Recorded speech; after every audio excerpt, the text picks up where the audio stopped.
Hola, hola, hola a todos, ¿cómo están? ¿Cómo les va? ¿Cómo están todos hoy día Hola, sábado? hola, hola Carlos, buenos días. ¿Cómo Buenos días estás, a André? ¿Cómo todos. va todo? ¿Todo bien? Bien, bien, bien, tranquilo, feliz nuevamente.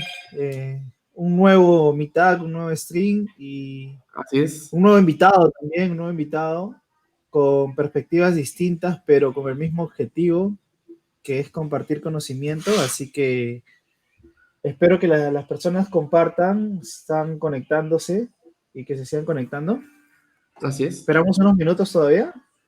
Sí, por supuesto, ¿no? Yo creo que por mientras vamos avanzando con las cosas clásicas que siempre hacemos al inicio, que es la presentación de la comunidad, que es bastante rápida, así que para los que no me conocen, yo soy Carlos Cortés y pues hacemos un montón de streams todo el tiempo en AWS Perú y, eh, y aquí, acá está, ese soy yo.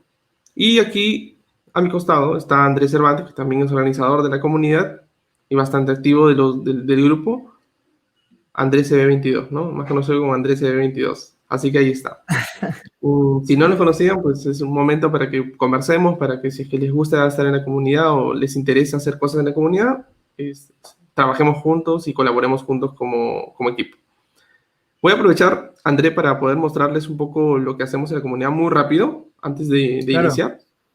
Sí, así que si Sí, me igual permites un momento. hay que contarles un poco que la comunidad tiene más de 4 años, Sí, en eh, realidad como 6, más o menos, 6 seis 7. años, ¿no? Entonces, tenemos ya bastante tiempo con diferentes personas que vienen colaborando y obviamente está abierto a recibir a más personas que gusten colaborar, en participar en los streams, en armar meetups nuevos, en indicarnos nuevos temas. Así que todos están invitados, no hay distinción, las puertas están abiertas para todos.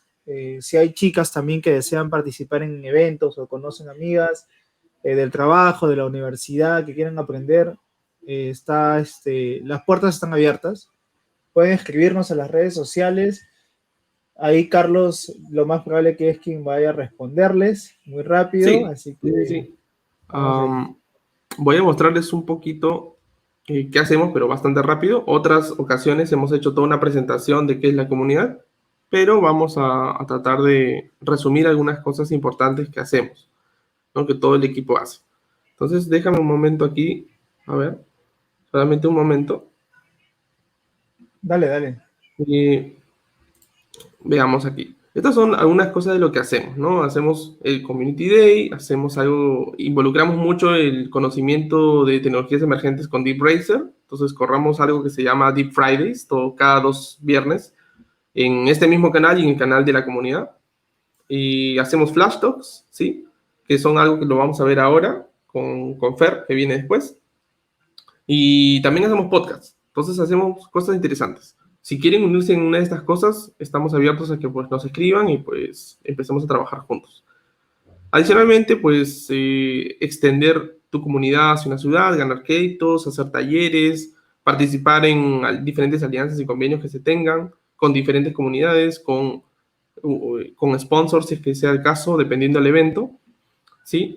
Y como dijo André, tenemos ya más de 6 años de fundar la comunidad y pues trabajando juntos hay un sistema de voluntariados, hay programas de descentralización, hay programas de recompensas, que es muy interesante, que estamos empujando muchísimo motivar a las personas en el programa de recompensas para que ganen puntos, para que se resalten dentro de la comunidad y puedan formarse como líderes próximamente y pertenezcan al grupo de líderes de la comunidad de AWS. En general, en Latinoamérica y del mundo. Eso es muy importante y ese reconocimiento pues después de un arduo trabajo. Y hay otras cosas adicionales que también van a ser beneficiosas para ti, ¿no?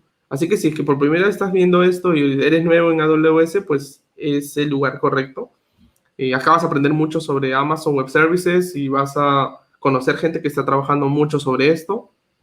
Tienes que poner las manos de una vez y trabajar sobre eso, ¿no? Y con eso vas a ayudarte a desarrollar tu perfil profesional. Así que vamos a hablar muchas de estas cosas y si tienes preguntas, sea básicas, intermedias, avanzadas, lo que sea, solamente pregúntanos y de todas maneras, como dijo André, vamos a tener el compromiso de responderte, de ayudarte, de guiarte. De eso se trata la comunidad, ¿sí? algunas redes sociales con las que estamos, por ejemplo, esto es Twitch, también lo que están viendo de Facebook, ¿no? Pues tenemos Facebook, Twitch, Instagram, Twitter, el podcast que está en Spotify, en Apple Podcast y nuestro canal de YouTube, que tenemos más de 70 videos ya. Hace 2 semanas eran 50, ahora son 70, y seguir creciendo y creciendo en contenido que sea de todos los niveles, ¿no? Así ustedes pueden pues ir ahí y revivir cada uno de los meetups por separados, por charlas, por categorías, distintas cosas. Reinvent, conocer sobre el reinvent y distintas cosas. Así que váyanse y adolece User Group Perú oficial y denos mucho cariño suscribiéndose. Eso nos ayuda muchísimo a crecer como equipo Perú. ¿Sí? Bueno, después de haber dado esta pequeña introducción, regreso a ti, contigo, André. Vamos a ver, ahí Claro, estamos. claro. Estamos de vuelta. Y yo creo que ahora sí sería estupendo que yo voy a presentar al de Flashtalk, ¿sí? A la persona que viene de Claro, Flashtalk, está y que bien. es una persona muy especial. Y luego André va a presentar a la persona que viene, y que pues justamente tú lo invitaste, André, que eso fue espectacular, que es Sebastián, ¿sí? De Entonces, acuerdo. empecemos. ¿Qué les parece? Vamos por acá. Y quiero invitarlos primero a conocer a Carlos Fernando Chicata, que es el líder de la comunidad de Arequipa, que pertenece a la comunidad de AWS Perú. Y él nos va a hablar sobre cosas interesantes. Ya ahorita lo voy a sumar para que sepamos quién es o recordar quién es, que lo han visto antes también haciendo las presentaciones.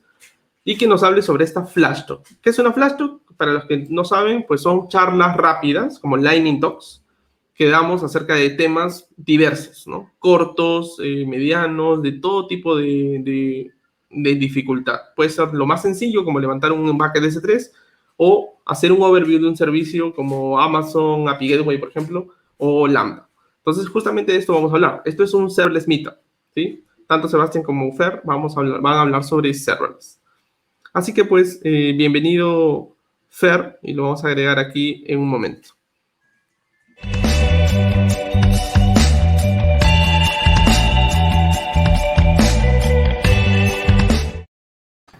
Hola, Fer. ¿cómo está? ¿Qué tal? Buenos ¿Cómo estás, días. Fer? Buen día, buen Bien, día. ¿Cómo estás? Oye, un gusto que estés feliz. nuevamente aquí con nosotros. Bueno, tú ya eres parte de la familia de WSO Perú hace bastante tiempo, así que bienvenido nuevamente y qué bueno que te hayas animado por hacer una flash talk. Por favor, sin más ni menos, cuéntanos qué es lo que vas a hacer y yo creo que empezamos de una vez con tu flash talk. Ok, genial. Mi Flash Talk va a hablar un poco sobre API Gateway y Lambda Functions, pero no vamos a hablar del API Gateway como el API REST, que generalmente siempre se encuentra, sino que vamos a hablar un poco sobre... Bueno, vamos a hacer la implementación del API Gateway, pero con la versión de HTTP... No, perdón, con la versión del API HTTP, con el API HTTP. Perfecto. De Que acuerdo. generalmente no se encuentra un poco de información de eso y a veces es bueno poder difundir algo que si bien es cortito y se parece mucho a la versión del API REST, obviamente el poder saber cómo manejar ambos puede ser algo muy educativo. De acuerdo. Pues Entonces, estamos... Adelante, adelante. Comparte tu pantalla y empecemos. ya compartí, a ver si se puede ver. Ahí me dicen el golpe. Creo que no está la pantalla correcta. A ver si puedes cambiarlo.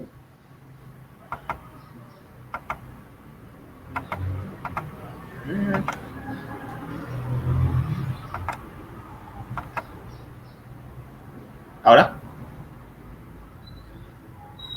Sí, pero creo que veo la otra pantalla. La que es de... Ahí estamos, creo. A ver, pon la pantalla de la presentación.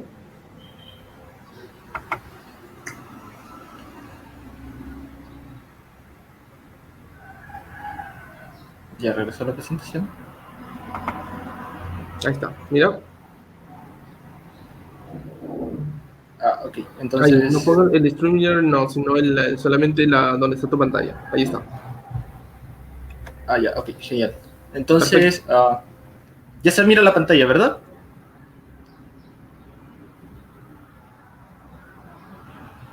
¿Se mira la pantalla, Carlos? Sí, se ve ambas. Solamente asegúrate de que esa pantalla se vea solamente esa y no la otra del streamer, porque si no se va Ya, a genial. confundir. Ya, genial. Entonces, voy a dividirlo en 3 secciones. La primera sección es sobre, crear un Lambda Functions. La otra sección va a ser sobre, crear el API Gateway con la versión API HTTP y después el integrar las dos cosas. Entonces, lo que voy a hacer es ir a Lambda Function. Ahorita estoy en la región de Ohio. Estoy utilizando la capa gratuita que me permite hacer muchas cosas muy educativas, pienso yo, para poder aprender y familiarizarte con los servicios de AWS. La capa gratuita me va a ayudar porque no requiero tantas cosas y generalmente tiene una buena performance para cuando quieres iniciar. Entonces, en esta ocasión, ya voy a crear mi Lambda Function. Le voy a llamar... Van a ser 2 funciones muy chiquititas, una post y una get. Y las voy a hacer en Python. El nombre de la función primera va a ser saludar.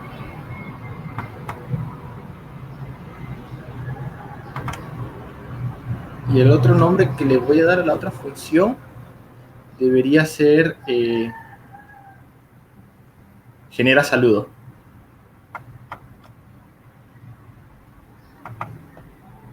Ahí está.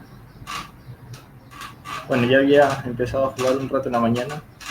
No, sí, en la mañana, porque me quedé de madrugada un rato.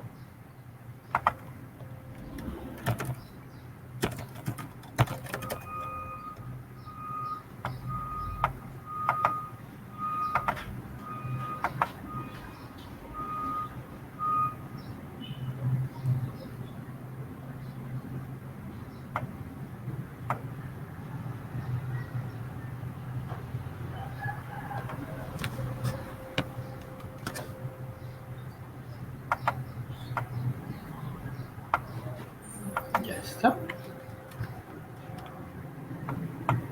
Bueno, ya tengo todos los Lambda Functions. Todavía no voy a hacer la implementación, porque ahorita lo que a mí me importa es crear todos los componentes y eventualmente integrarlos. Bueno, aquí está uno que ya había creado. Voy a crear. Todavía no los voy a integrar. En este caso, voy a llamar a mi API el demo AWS. Voy a usar la etapa por default. Verifico que todo lo que quiero esté y ya está. ¿Listo? Ahora lo que voy a hacer es integrarlo todo. Me voy a la parte de desarrollar, en la parte de rutas. Le hago clic. Y aquí voy a empezar a crear mis rutas. En esta parte lo que voy a hacer es asignarle el método, ya sea get, post, put o algún otro. En el HTTP y la ruta que va a asociarse con ese método. Todavía no le voy a integrar la Lambda Function aún. Entonces, en este va a ser...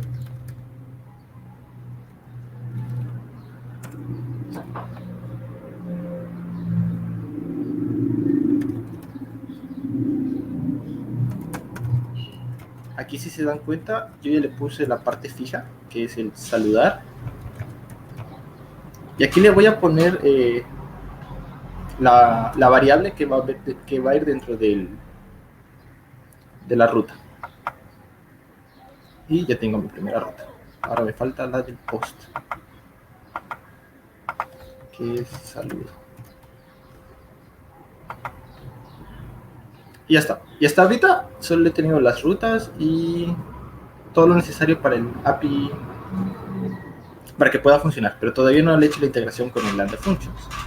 Entonces, en la parte del método le hago clic y en los detalles de ruta voy a darle a asociar integración. Y aquí es donde voy a empezar a hacer las integraciones con el Lambda. Entonces, aquí está la ruta. Y tengo el destino. Aquí puedo escoger varios tipos de servicios que podría entregarlo con el API. Y bueno, aquí está la lista que podría utilizar. Entonces voy a usar el primero, que es el Lambda Function. Le doy. Y en los detalles de integración, yo puedo definir todos los Lambda Functions de acuerdo a la región en la que estoy accediendo. Entonces, como la de Iowa es la de Estados Unidos este 2, ya tengo aquí todos los Lambda Functions que están asociados a esa región. Si yo, por ejemplo, me fuera a esta otra región, no puedo hacer eso. Entonces no tengo nada. No tengo ningún Lambda Function porque no tengo ningún Lambda Function en esa región. Entonces regreso a lo que quiero.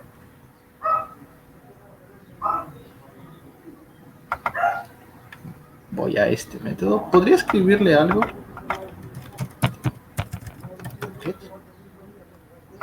Porque repasando es un get. Entonces ya tengo el Lambda Function, una pequeña descripción de lo que va a ser mi ruta. Y le doy a crear. Va a demorar un tiempito. Y ahí está. Entonces, yo si le doy clic aquí, voy a ir directamente al Lambda Functions con el que estoy operando.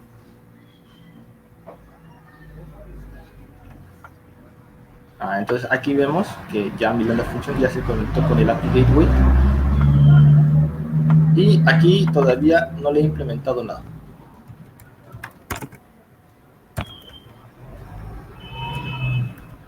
Voy a borrar esta parte para que me devuelva un JSON.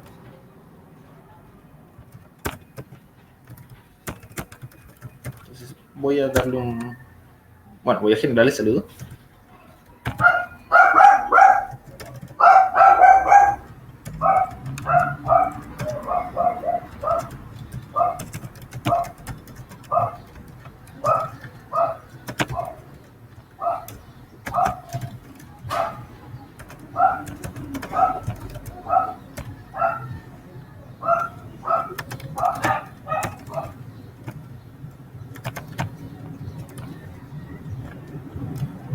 Ahora, en esta parte, bueno, aquí va a ser el cuerpo de todo lo que va a ser la consulta.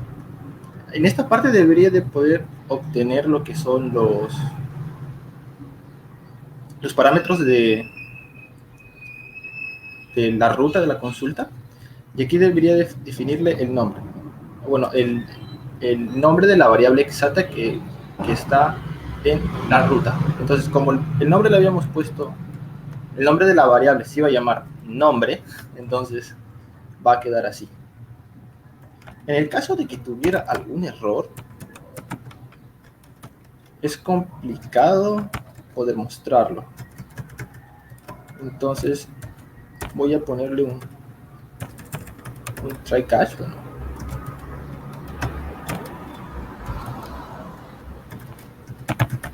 para poder ver que si tuviera algún error cuando vaya a operarlo, pueda darme cuenta de rápidamente cuál es.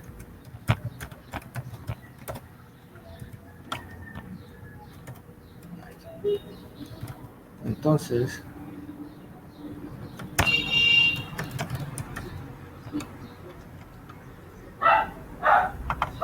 ya terminé mi función y ahora lo voy a deployar. Entonces, ¿cómo es? Este método, ahorita solo tiene este método, bueno, implementado. Voy a probarlo. Entonces, regreso. Voy a la API en la que he creado y voy a buscar la URL. Aquí está. Copio. Saludar.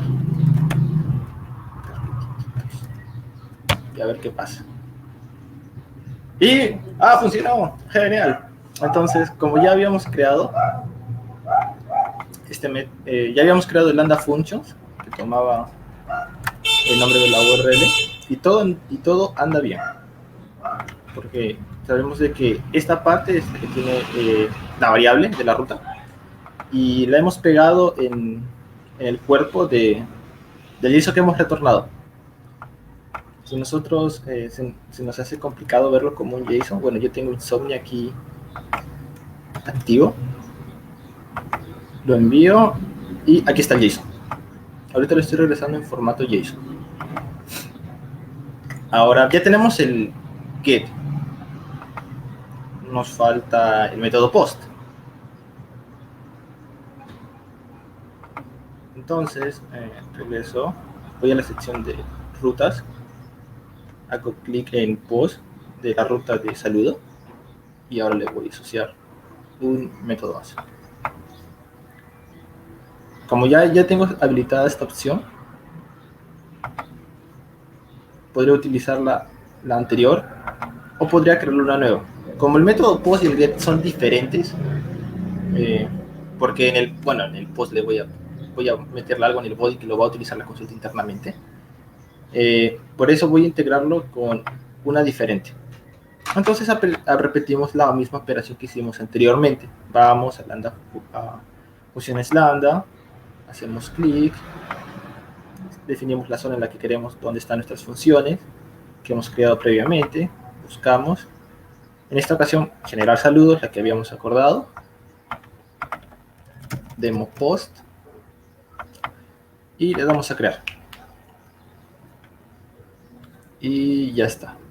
Voy a salir de lo que es el lambda del método get para tenerlo más ordenadito.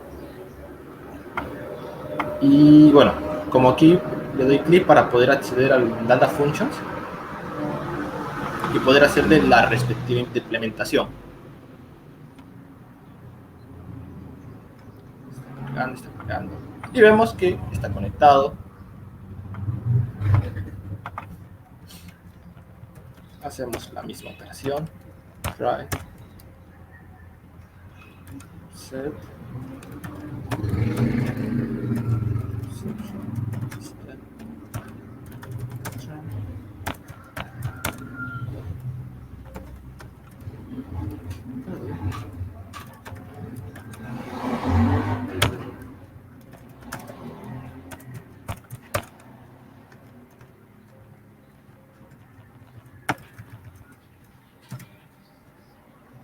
Aquí ponemos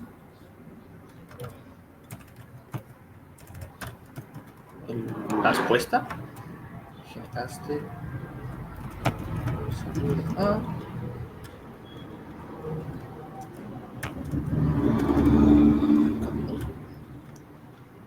Entonces, vamos a cambiarle. Body. Vamos a desplegarlo. Y vamos a... Aquí está, el nombre se llama saludo. Regresamos porque me había olvidado el nombre. Lo voy a copiar. Post. Aquí está. Saludo. Entonces aquí, bueno, en esta ocasión voy a generar el JSON.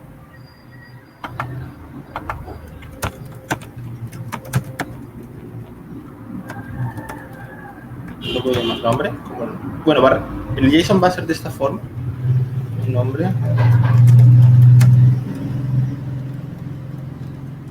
Voy a pasarle este JSON específicamente, donde solo va a tener en su cuerpo una variable llamada nombre. Y vamos a ver qué pasa. Ajá.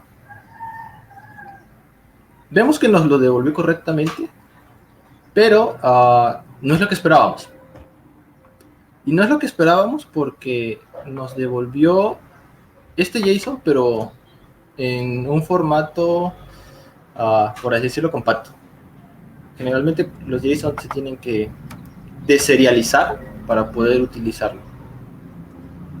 Entonces, en esta ocasión, tengo que deserializarlo. Entonces, lo bueno es que yo ya tengo la librería JSON aquí arriba. Y lo que voy a hacer es agarrar JSON loads, que es para deserializarlo. Y vamos a ver qué pasa. Si mal no me falla memoria, debería darme un error. Ya está. Mira, ahí está. Pero bueno, no lo queremos de esta forma. Queremos sacarle la información todavía. Entonces voy a hacerlo de esta forma. para ver qué pasa específicamente.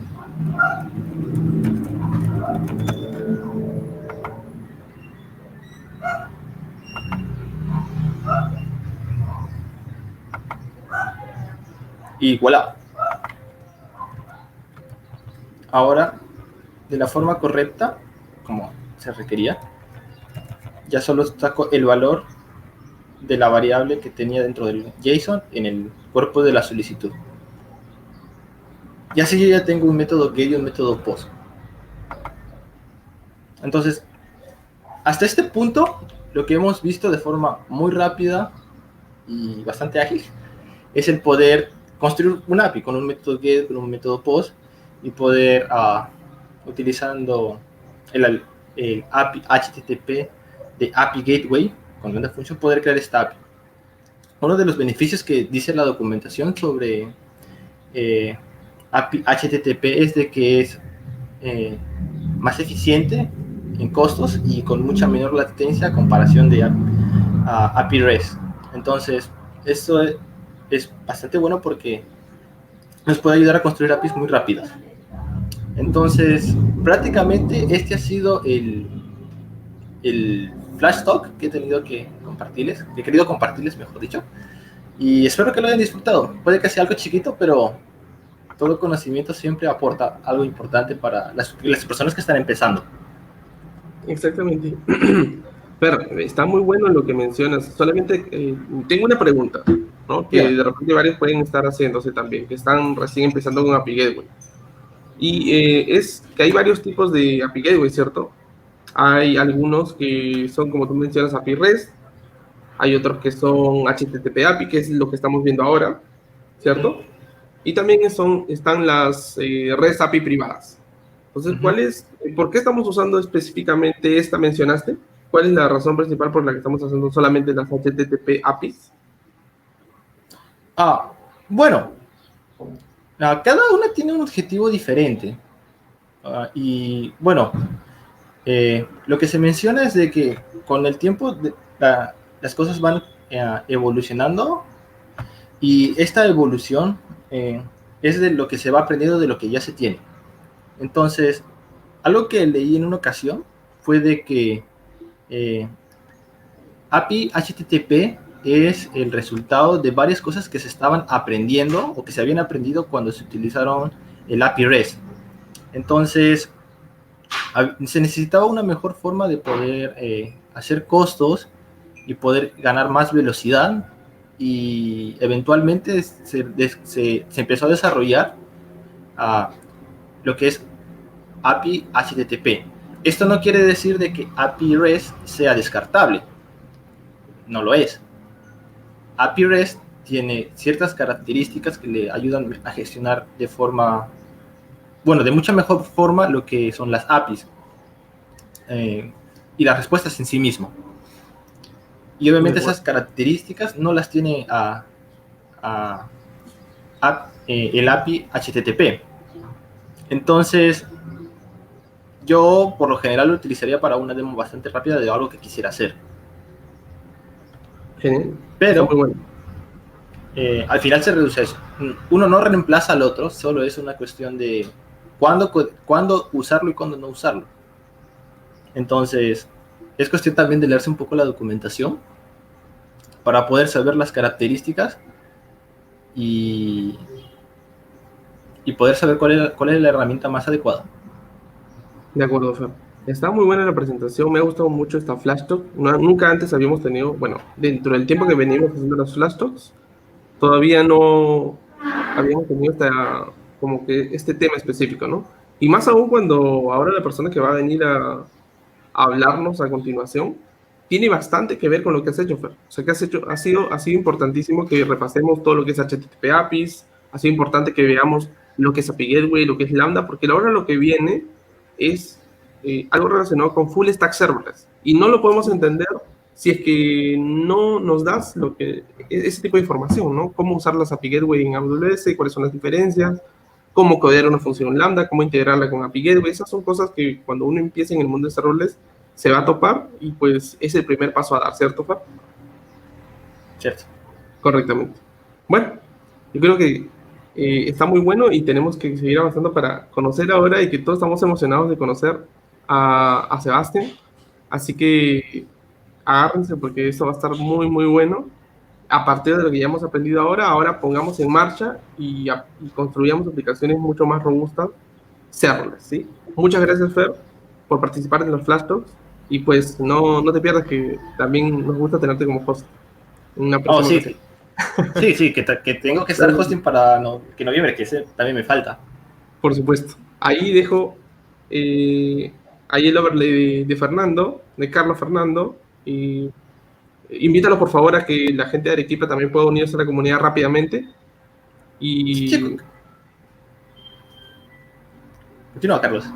sí, dale. Entonces, Ah, invitamos a todas las personas de Arequipa que si nos están escuchando o si conocen a una persona de Arequipa que esté en el mundo del cloud, únanse a la comunidad, ya que Fernando está impulsando la comunidad de Amazon Web Services de Perú en Arequipa.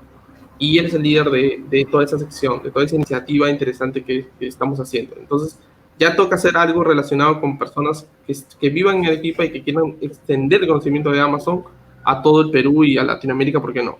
¿Sí? Bueno, exacto. eso fue Fernando con API Gateway y Lambda. Muchas gracias, Fer. Gracias a Ahora, todos. chao, Fer. Ahora Chao. regreso con André. Era aquí, André. ¿Qué tal, André? ¿Cómo estás? De nuevo. ¿Me escuchas?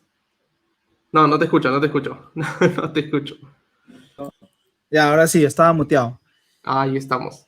Nada, Perfecto, muy bien, perfecto. muy bien. Gracias a Carlos por la presentación de API Gateway, servicio importante asociado a Serverless también, y que, como Sí. dijiste hace un momento, está relacionado con el tema que nos va a compartir Sebastián, desde una perspectiva distinta. Es un invitado nuevo, tiene más de 6 años, si no me equivoco, dentro de AWS en diferentes puestos, y actualmente es Developer Advocate de AWS en París, y también gestiona muchísimo el tema de las comunidades en Francia.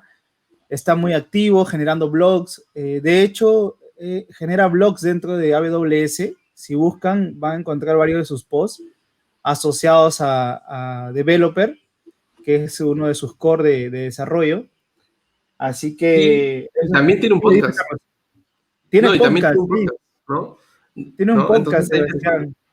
Tiene Sí, un podcast. exactamente. Seguro en un momento vamos a estar compartiendo las ligas de lo que desarrolla Sebastián en Francia. Y nada, ¿le damos paso o?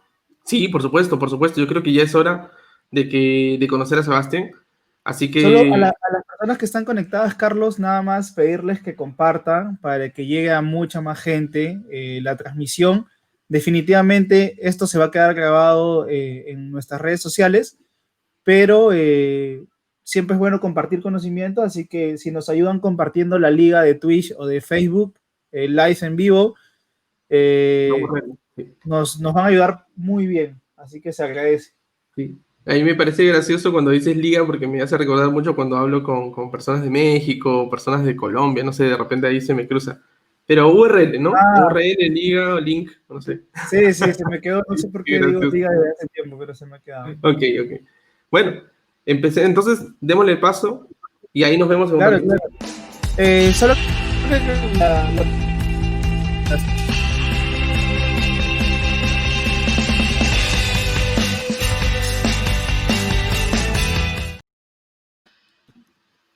Hola, hola. Hola, ¿qué tal? Hi, how are you, Sebastian? Ah, Nice to meet you again. We have been muy, talking muy a bueno. little bit hour ago, but we are now here live on AWS User Group Peru. And I want to thank you for being here and thank Andre for inviting you and you accepting that. That was something really out of the world. It's awesome to have you here. And we are really excited about what you have, what information you're going to share with us and your expertise in serverless in AWS, of course. And actually, maybe a little bit about your experience or your adventures as developer advocate at Amazon Web Services in France. So that will be awesome. Thank you for being here. Thank you for having me. And hola, bienvenidos a todas y todos. Great. Sí, está bien, buen español. Yeah. Yo estoy aprendiendo. Okay, Andre, please, if you want to introduce Sebastian a little bit in your words, si quieres darle pase a Sebastián, por favor, Sí, claro. a tu manera. Bonjour, bonsoir, Sebastián, bonsoir. Bonsoir. La presentación de Sebastián a todos va a ser en inglés, va a ser una lengua intermedia para que llegue a muchísimas más personas. Como les dije, él es de Francia, pero el día de hoy nos va a hacer una presentación en inglés y ya hemos venido compartiendo conocimiento en inglés con muchos invitados internacionales, así que espero que no sea nuevo. Sebastián es un developer advocate de AWS en Francia, como les dije, específicamente en París, y desarrolla mucho el conocimiento dentro de la comunidad en Francia. Es muy activo generando contenido, así que lo pueden buscar en sus redes sociales. Yo desde que lo conocí empecé a buscar su nombre y tiene muchísimo contenido desarrollado. Así que a todas las personas los invito. Les vamos a estar compartiendo las ligas que Sebastián desarrolla o que comparte conocimiento para que puedan entrar y puedan aprender un poco más. Nada, le doy pase a Sebastián. Sebastián, My turn.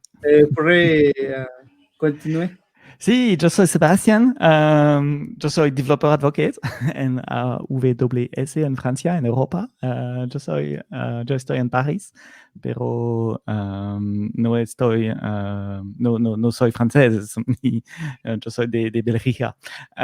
Estoy muy feliz de estar aquí con vosotros y mi charla será en inglés, pero porque hacerla en español tomaría mucho tiempo, and that's why I'm switching to English. I will not speak English too fast. Do not hesitate to ask me questions.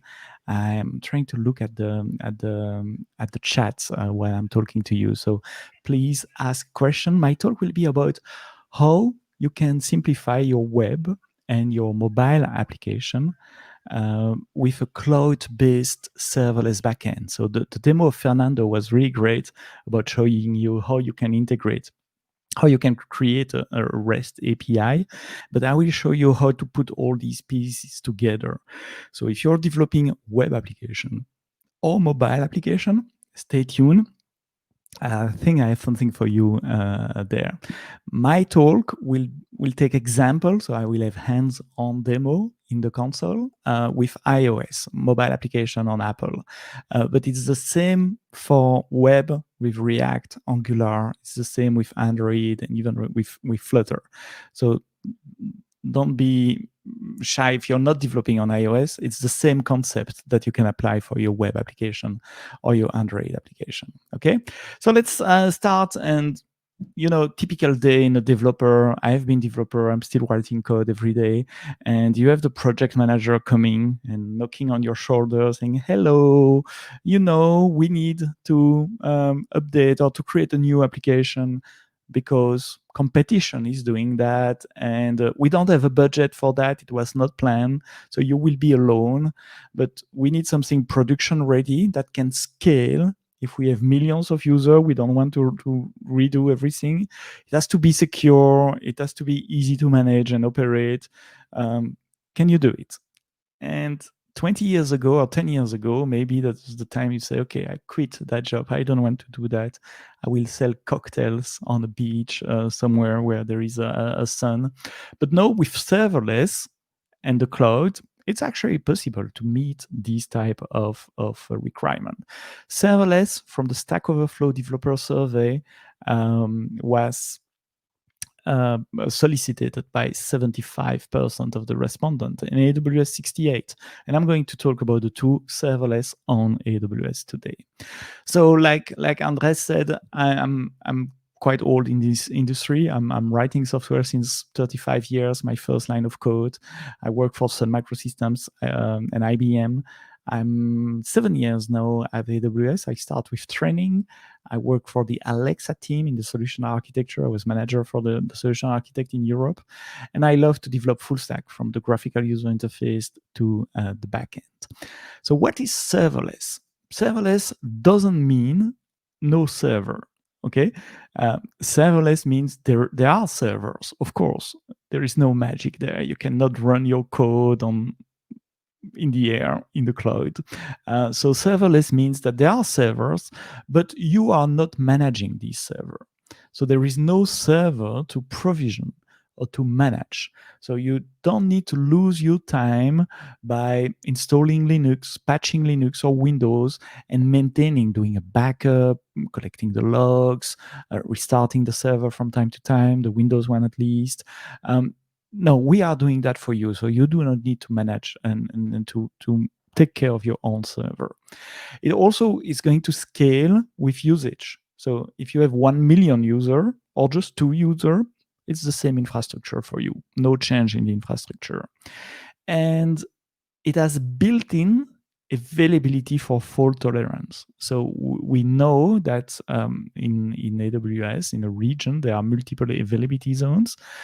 These serverless service that we are offering to you are aware about these multiple availability zones. So in the rare case where one availability zone might have an availability issue, the service will continue to work on the remaining availability zone. It's true for storage, it's true for compute, and for many other services that we are building at regional level. And the best part is that you only pay for what you use. But okay, you're going to tell me, yeah, but with EC2 and the virtual machines, I'm also paying only if the machine is started. Right, you're correct. But let's take the example of the API gateway that Fernando showed just before. With API gateway, you only pay per invocation. There is no cost per hour. So if nobody is calling your API, it's scaled down to 0 and you're paying 0. If 1 million of persons are calling your API, you pay a bit more. But there is no running cost. It really, really depends on the activity on your infrastructure. And typically, when talking about serverless, developers are thinking about cloud functions. We were the very first one to start cloud function in the cloud. We call them Aws Lambda. So Lambda is a service that allows you to run code in the cloud without having a virtual machines. But serverless is not only for compute.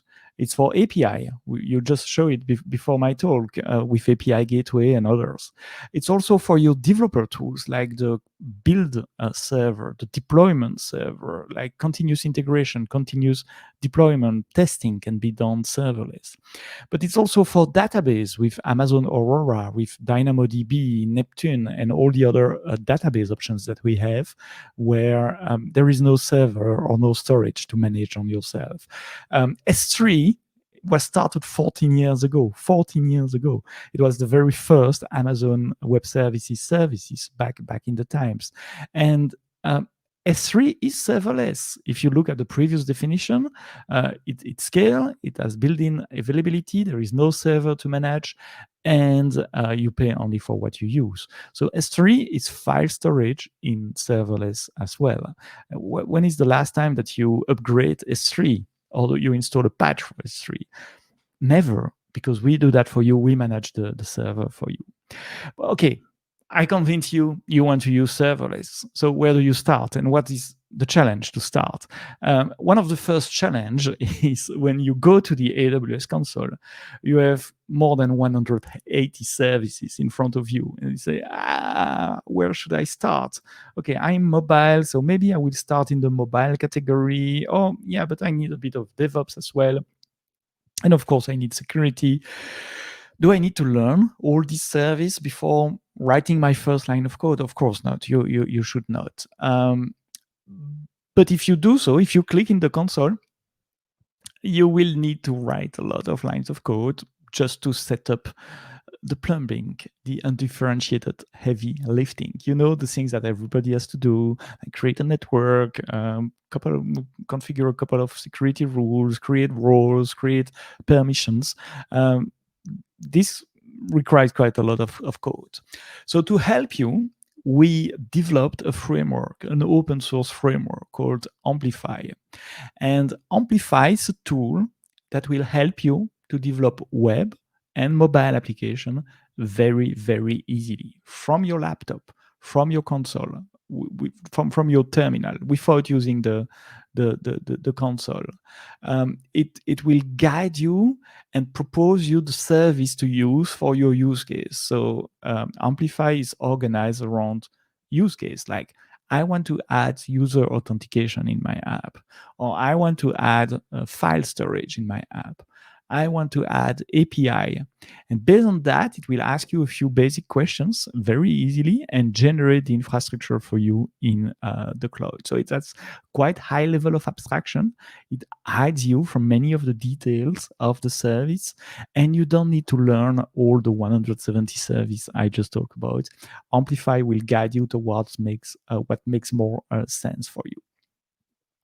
So Amplify is a framework. It's made of two parts. The first part, it's a command line interface, a CLI, a command line. From the command line, you can provision services in the cloud. So you can add authentication. It will be implemented by Amazon Completo. You can add storage. It will be implemented with Amazon S3. You can add an API. It will be implemented by either API Gateway or AppSync. And it will create configuration file for you on your laptop. And then you just type amplify push, and it will create all that for you in the cloud using tools that maybe you know already, which is called AWS CloudFormation. So Amplify generates CloudFormation templates and then execute these templates for you in the cloud. That's the first element of Amplify, the command line. The second element of Amplify, it's a set of open source libraries that you can include inside your application. So if you are developing a web application using a React or Angular or Ionic or Vue, we do support all these. We do support also plain old JavaScript as well. On the mobile, we support React Native, we support native iOS with Swift, we support Android with Java and Kotlin. And recently, it's not added on that slide yet, very recently, we also add support for Flutter. So you really have the choice of the tools that you're going to use on the client side. So enough talking about Amplify. Let's show you how it works in reality. What I'm going to do is to create an app that allows to track landmarks. And that app will have picture of the landmark.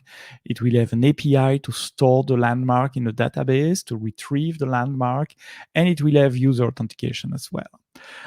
So if you want to follow step-by-step instruction on iOS to do that, I wrote a workshop for that, Amplify iOS workshops.goaws.com.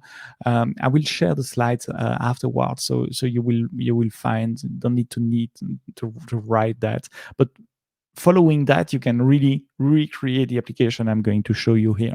So here I have only like half an hour left, so I will not build the application from scratch, but I will show you the key part of the application, how it works, and how you can use Amplify to create an API, to authenticate user, and to store files.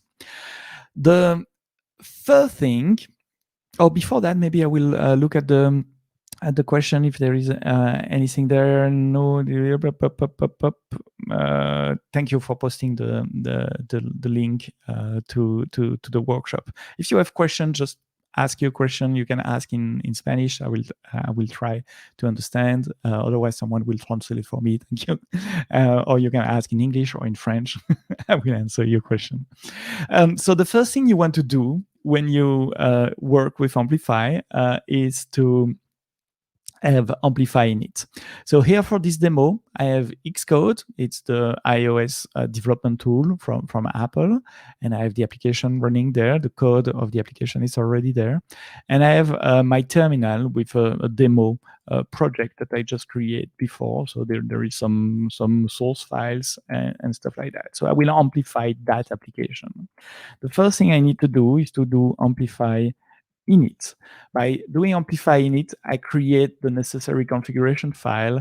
It will create a couple of roles on the server for me. You need to have an AWS account, of course, to do that. So it asks me a name for my project, let's say demo, a name for the environment, because it supports multiple environments, more about that later, development. What type of editors I have here, or let's say Studio Code. What type of project is it? Is it Android, iOS, or JavaScript? Here it's iOS. And I think that's it. Now it will ask me also my AWS profile. You know, if you have multiple profile, I have multiple AWS accounts, which account you want to use. And then it starts to initialize the project in the cloud. So while it's doing that, let's talk about authentication. Most of the time, the first thing you want to add to your application is user authentication. And please don't create user authentication yourself with a MySQL table with username and password, because you will be hacked at some point.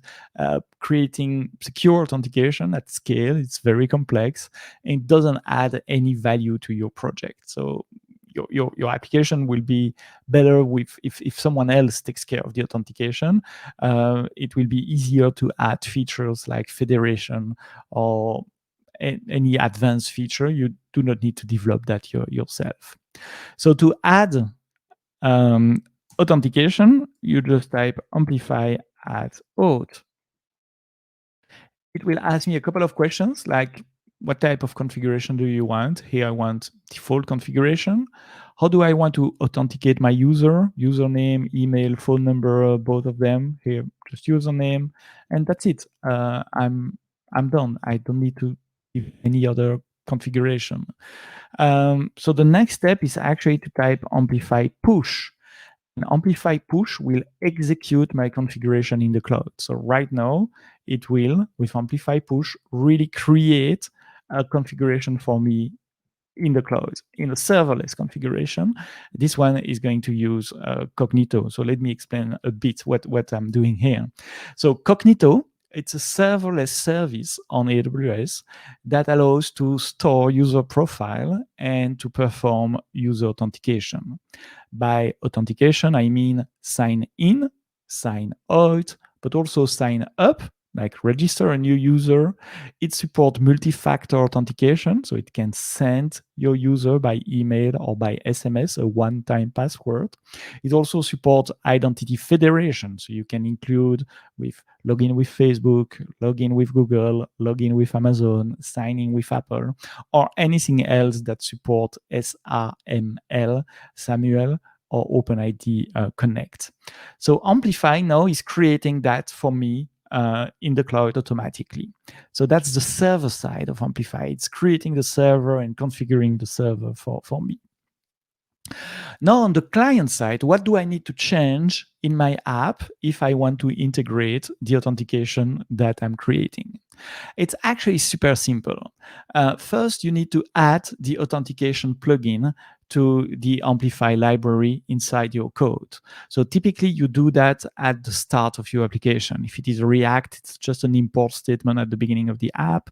If it is in Android, you go with Gradle to integrate the libraries. With iOS, it's Cocoa Pod. And so you integrate the libraries, and at the beginning of the code, I think for me, it's in the app delegate that I'm doing that here. Yes, it's in the app delegate. I'm adding all my plugin. Once again, the code you're seeing here on the right side is the finished application. So it has more lines of code than what you see on the slide. But basically, I just add the Completo plugin and called Amplify Configure. I can call Amplify Configure because the command line here is actually generating a configuration file for me, which contains all the address, the ARN, the ARN, of the services that it creates for me. So for the Completo service, it generates an ARN. And so that's how my app knows where to talk to which service it needs to talk to in the cloud. Once you have initialized the library, the next thing is to call amplify.auth.signin, and you pass a username and a password, and then you test asynchronously the result. And that's it. That's all what you need in your app to integrate with Completo authentication. So let me show you that here. Maybe I should change a line of code to show you how it works with, where is my content here? My content view, app delegate is there. And landmark listing delegate. I lost my main view. I don't know where it is, which is a bit embarrassing to change that. Here it is. No, that's my custom login view. Signing, landmark row, landmark details, landing view. Voila. This is what I was looking for. So let's show you that that code is actually working. I can compile that code and I can start the application on an iOS simulator.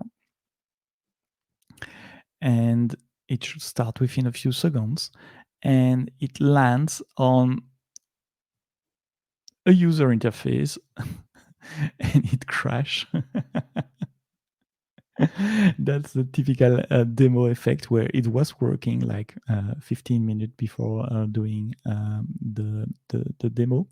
I know it doesn't crash. It's because I clicked everywhere and I include a breakpoint. Big mistake. Oops. So let's do that. That's because I'm live.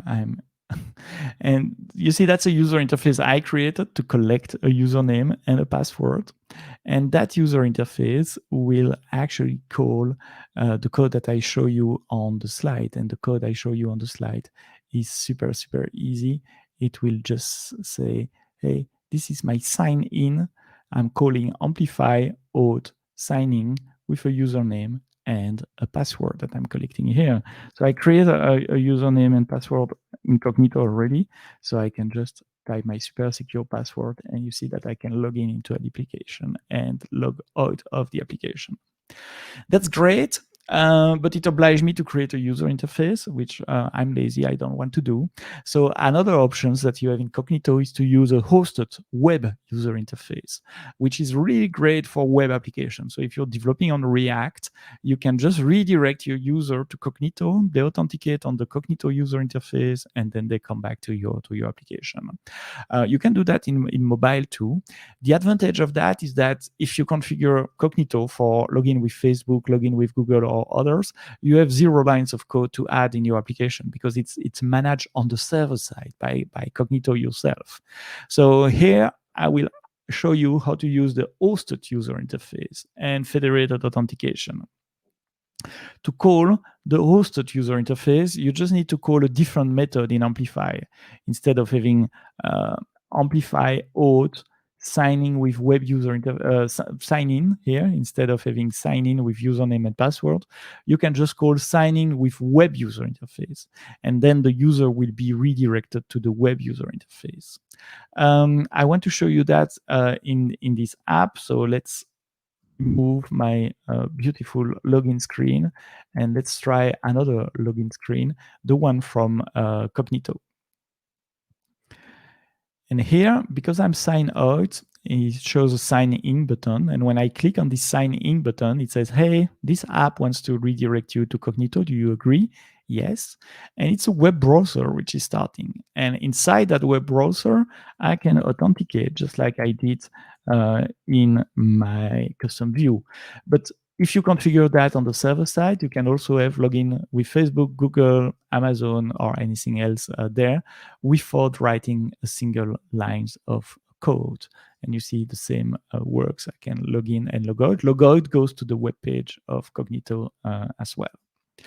0 lines of code to have authentication on the server side, or to have federation of authentication with Facebook, with Amazon, Facebook, Amazon, Google, signing with Apple, and others. Okay, now I have user authentication. How can I add an API inside my my application? In this example, I will do things a bit different than what Fernando showed you before. Fernando showed you about REST API. Here I'm going to use a GraphQL API. So what is GraphQL? It's a query language for API, and it has been created by Facebook a couple of years ago to how to say that, to work more easily with data. One of the big disadvantage of REST API is that if you ask a document in a REST API, it will return you all the document, and maybe there are thousands of rows that you do not want or do not need to use on the client side. So it will increase the network latency, the time to process, the time to transfer the data, while maybe you can ask, hey, I just need, for this screen, I just need a name, username, password, email, and nothing else. So GraphQL allows you to do that. It allows the client to specify exactly the level of data that you want to retrieve, and it can make nested call on the server. So one call from the client can retrieve multiple data from a graph of data, hence the name GraphQL, graph query language. So another advantage of GraphQL over REST is that GraphQL is strongly typed. So you start with a type definition. What are you going to manage? What are the data that you're going to manage? Here in this example, I will manage a node with just an ID, a value, and then you define the operation. And there are three different types of operation that GraphQL can perform on a type. It can query your type. So query is anything reading the database. It can mutate. Mutate is the create, the update, and the delete part where you change the data. And then it has something quite interesting, which is a subscription. And a subscription is actually your client connecting to the server, saying, hey, server, please let me know if something changed on that data. And that's the way for your client to be notified asynchronously when something happens on the server. Facebook is using that all the time. If you use the Facebook web or mobile app, you know that when someone is commenting on your post, you see three little dots, and then you see the post appearing. It's because the client Facebook application is actually using a subscription to the server to receive the updates on your post in real time. So there are many companies using GraphQL, including Airbnb, including Facebook, of course. And I want to show you GraphQL here. Amplify is not tied to GraphQL. You can do Amplify with REST API. I just posted a video recently on my YouTube channel to show you how to do that with a Lambda function, just like Fernando showed before. So you can do that with Amplify as well. But here for this talk, I choose to use a GraphQL. So the idea with GraphQL is you, as a developer, you define the operation. Here it's a query, for example, to get all the posts on a comment. I call the get post query, get post for post one, and I want to retrieve the ID, the title, the comments, and for all the comments, the content, the author, and for the author, name. So you send that over HTTPS to a GraphQL server running in the cloud, and the GraphQL server will resolve that query. So it will fetch the data, maybe from multiple data sources, like you might have a NoSQL database, a relational database, and different other data sources like an AWS Lambda function. The server will aggregate the data and return you a JSON document with just the data set that you ask. So that's the improvement over REST, because over REST, you probably would have to issue 3 calls for the 3 data source and make the aggregation yourself on the client side. Here it's done on the server side.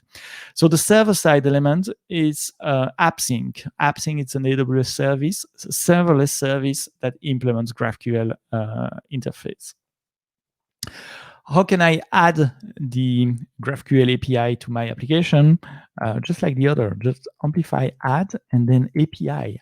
The first question Amplify is going to ask me is, do you want a GraphQL API or a REST API? So here for this example, I'm choosing GraphQL. Once again, you can use REST if you prefer. Name, How do you want to protect access? Just using an API key, an IAM user, a token if you have your user authenticated with OpenID Connect.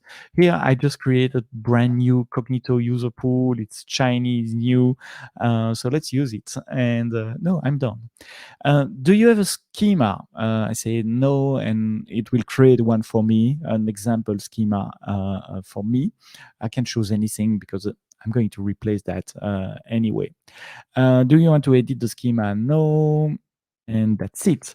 So after that, I can just do Amplify push, and it will create the AppSync server for me in the cloud. So the schema that I'm using for this application, it's a bit more complicated than the one I show you on the slide. The schema for this application has an ID, a name, a category, city, state, its feature, its favorite, coordinates, which is another type, which is defined somewhere else, and an image name.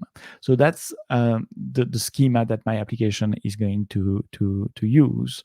And because we have a type there, we have a strong type definition with strings, Boolean. So the framework knows what are the data we are going to handle. Because of that, it can generate codes for you automatically. And it's asking me that, no, do you want to generate code for your newly created GraphQL API? I can say yes. And this is where the file will be. And I want to generate all the queries, mutation, and subscription. And it will create a file called API Swift for me automatically.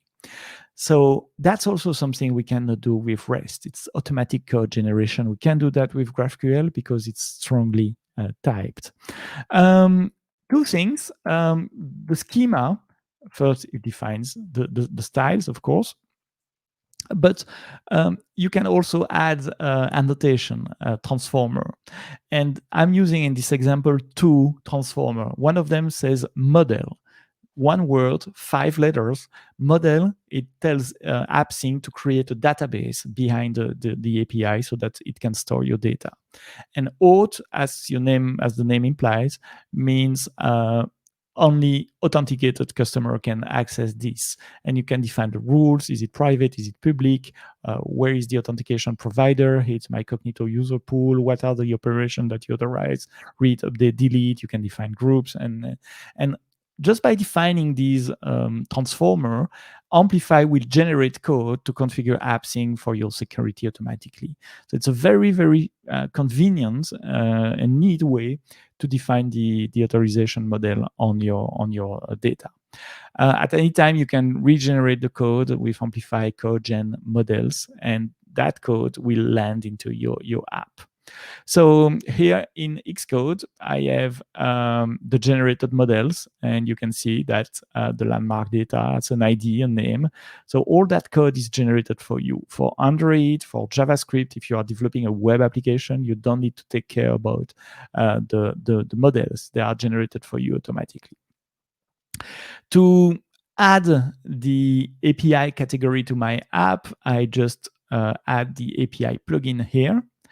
And after that, I define the create, read, update, delete API. For example, to query all the landmarks, I'm calling Amplify API query.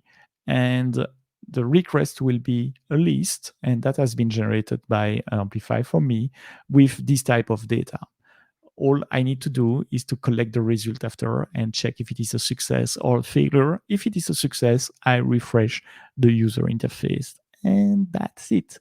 That's all I have to do. This is what is being generated right now. You see the text is scrolling on the left side on my screen. So right now, it's creating an AWS AppSync gateway, so a GraphQL API gateway for me. And that GraphQL will have the schema I mentioned, but I mentioned just the type of the data. Amplify is generating for me all the operation on this data. So the get landmark, the list landmark, the create landmark, update, delete, and also the subscription. It's also creating a database for me with a Dynamodb and a table for me. It creates a data source inside AppSync that will link with DynamoDB. And to make the glue between the schema and the data source, AppSync, and actually all GraphQL server needs something called resolver. So resolver is the piece of code that will take the JSON received from the client and fetch the data in the database and then filter the result before sending the result back to the client. So all that is generated for me, and at the end I just receive the endpoint of my GraphQL server. I can show you that. I can go to my console. Where is it? My console. Probably this one. Yep. And this is my AppSync console. I hope it's big enough for you. You see I have a multiple AppSync implementation. The one my iOS app is using here is iOS Workshop Final. And from there, I can directly run a query. So it knows the queries that have been generated for me. And there is a query simulator here that I can use directly here. So for example, I can list all the landmark. If I click list landmark, I should be able to list all the landmark. Yes, first is to delete these. I don't need a get landmark data right now. I just want list landmark. Voila. Oops.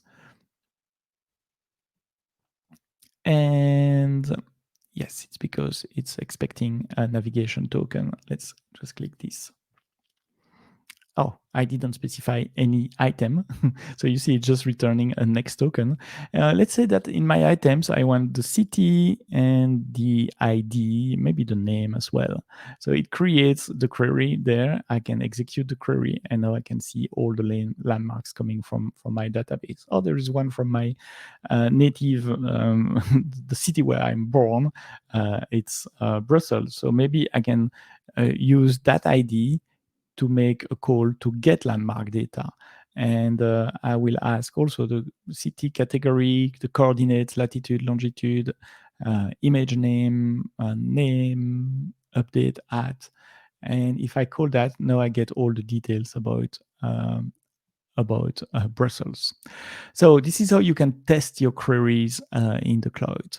And this is how my app there is getting the value by just making, let me re-authenticate to the app again, by just making a call to GraphQL, fetch all the data about this place, so the name, the coordinates, and stuff like that. The only thing missing in my explanation is how I get these nice image. Where do I store these nice image? So to do that with Amplify, you can do that by creating another category called storage. So I can say Amplify add storage.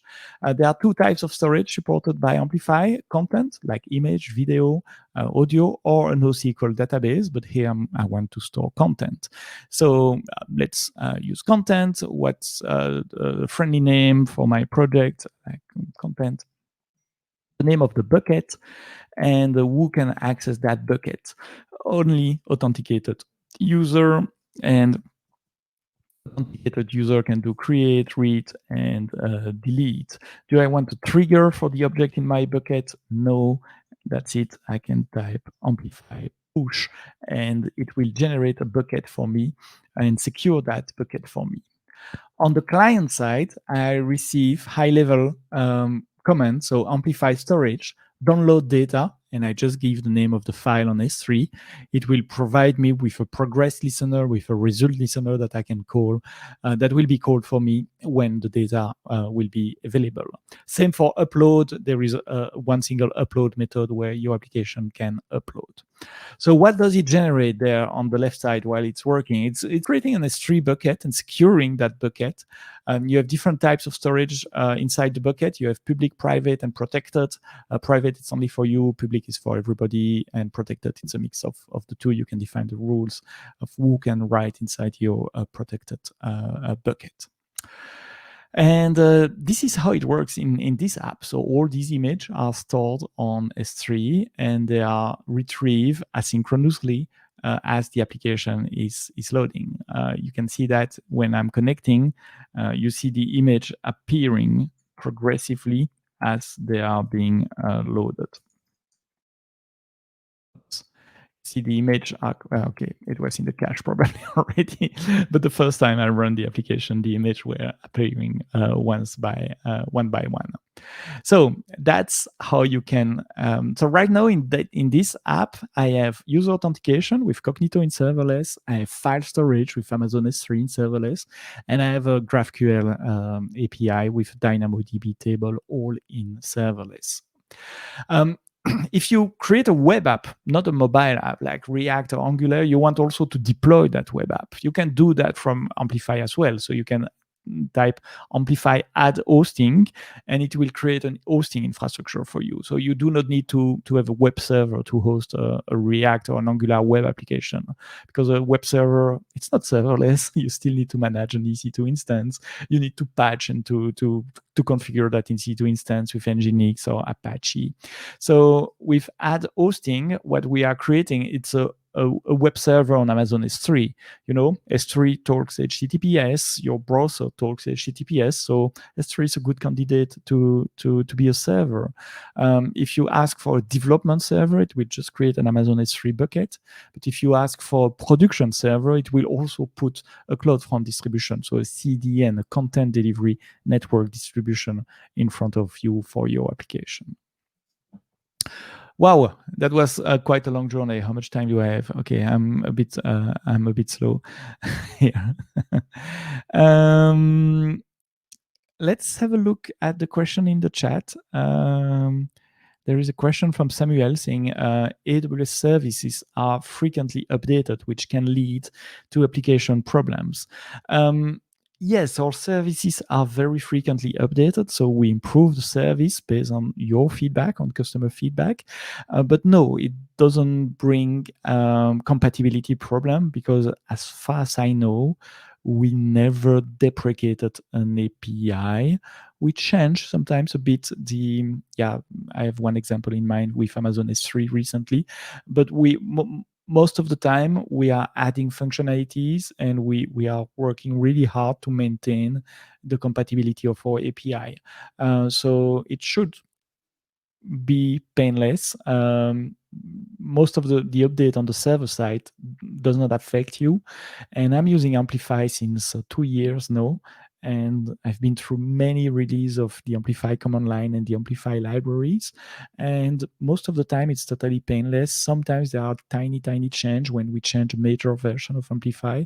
So you have to pay attention about the release notes, just like you would do normally, to see if anything new can break your application code, and of course test the change before releasing to production. But overall, it's extremely stable, and I have 2 or 3 applications live using Amplify, and I never had a compatibility issue at large scale with a new release of Amplify. So I hope this answers your question, Samuel.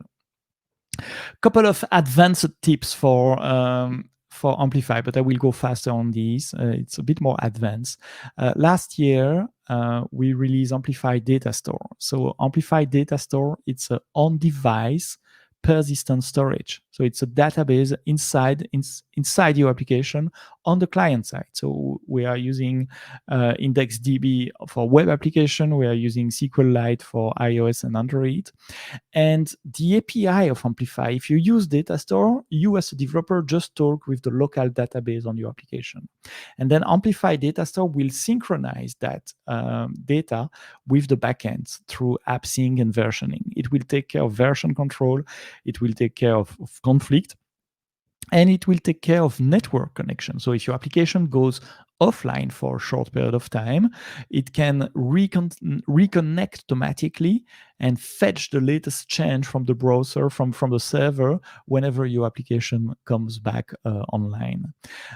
So the way it works, it's because we provide a sync engine inside the data store. So you as a developer, you just have read, update, delete, create a very simple CRUD API from the data store.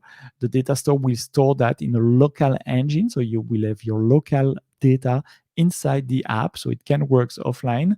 And whenever you change something, it will push the data to the backend. But if another user is also changing something on the backend, the change will be subscribed, will be reflect into your local storage. So using data store is super easy to create applications that can work offline. Another black belt tip for Amplify is that Amplify supports Git workflow. So if you create multiple branch, Amplify will create an infrastructure for every single branch. So if I'm working on my branch on a new feature, for example, I will have my infrastructure, my Completo, my AppSync, my DynamoDB, and so on. So it allows me to continue to work without impacting my colleagues working in other branch. And when we merge branch, Amplify automatically deletes the infrastructure that has been created for your branch. So Amplify checkout and the name of your environment, Amplify add and the name of your environment if you want to work with multiple branch on Amplify. And finally, Amplify also supports continuous integration and continuous deployment for web application. So if you are developing React, Angular, Vue application, you can connect the Amplify console inside to your source code repository, GitHub, Bitbucket, GitLab, code commit. And whenever you make a change on your source code, it will trigger a build automatically and deploy your web application automatically. So you have continuous integration, continuous deployment built into Amplify. This is a graphical user interface in the console. You can just check for Amplify console to find that. I'm not sure I have a project deployed on this account in this region. I have a couple, but in my private account. Yes, here I have. Wow, yeah, that's actually many demo that I forgot to delete. But you can connect from your source code. It can detect your build settings, create a build setting for you there, and deploy automatically for you. And you have a nice console that shows you the progress of your pipeline, of your pipe deployment. We also added higher level categories in Amplify, so it integrates with high level machine learning services that we provide. So you have a category for prediction that allows very easily to translate text from one language to the other, to convert text to speech using one of the voice from Poly, recognize elements inside an image like recognize text or recognize objects inside an image, recognize entities as well, or transcribe text. So you give an audio stream and it generates the text for you. So all these are using Amazon Translate, Poly, Transcribe, Recognition, Textract, Comprehend, all these machine learning services that you can access with 1 or 2 lines of code from within your Amplify application. So sorry, I've been a bit long. I gave a lot of details. I guess I feel good here, so I'm talking a bit more than usual. What we did just do, we created a front-end application. In this example was with iOS, but once again, it can be with a web application, React Native, Vue, Ionic, Angular, Android. And in that web application, we had user authentication with Amazon Completo in serverless, with signing, sign up, identity federation. We had create, read, update, delete capabilities on a data model, which is backed up by a NoSQL database, Amazon DynamoDB, and the interface, it's a GraphQL AppSync API. And then we had storage to upload and download files from Amazon S3 very securely. So the final architecture is this. We have this application talking to Completo to authenticate the user. Completo deliver tokens. These tokens are used to protect access to AWS AppSync, which access to DynamoDB. And those tokens are used to get a temporary access key, secret key from Completo identity pool to access Amazon S3. So 1, 2, 3, 4 server, fully serverless, 0 virtual machines to manage, no Linux, no Windows to manage. It will scale with millions of users if I have millions of users without changing anything from that architecture. So now it's your turn. Build something. Go ahead, open your IDE, start to build, start to implement your application, and let us know. Send me a message on Twitter, on LinkedIn to say, hey, Seb, I built that after your talk. I love to see your creativity there. If you want tutorials in the Getting Started page of AWS, so it's aws.amazon.com/getting started. And then you click on Learning Path. It's a bit difficult to find. That's why I put the URL there. Learning Path, Front-End Developer.